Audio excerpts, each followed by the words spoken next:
कालरात्री, जिला आपण काली माता करून संबोधलं जातं. आता हे कालरात्रीच्या स्वरूपावरती ही गाढवावर बसलेली माता आहे. बरं. आता याच स्वरूपामध्ये मातेच्या हातात आता तुम्ही बघाल तर एक तलवार आहे वेगळ्या प्रकारची, कुऱ्हाडीप्रमाणे समजा, आणि एकामध्ये हे हाडच आहे पूर्ण जे हातात आहे ते हाड आहे, आणि दोन्ही हाताने ती आशीर्वाद देते.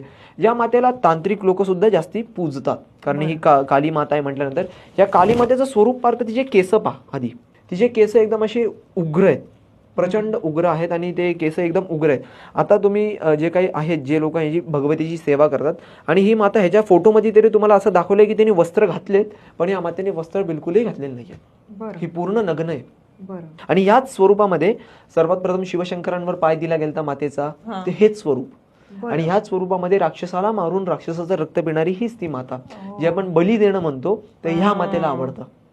आणि ह्या आता 7वा दिवस आलेला आहे. आता ही माता काली माता कशी आहे, युनिव्हर्स जी आहे ही आता माता प्रचंड क्रोधित आहे. हे मातेचं उग्र रूप आहे, रौद्र रूप आहे. आणि आता माता एवढी क्रोधित आहे ना की हे जे ब्रह्मांड आहे, ब्रह्मांड आपल्याला खातंय. हे लक्षात घ्या कधी सुद्धा की ब्रह्मांड आपल्याला खातंय, कारण आपण युनिव्हर्सच्या आतमध्ये आहोत.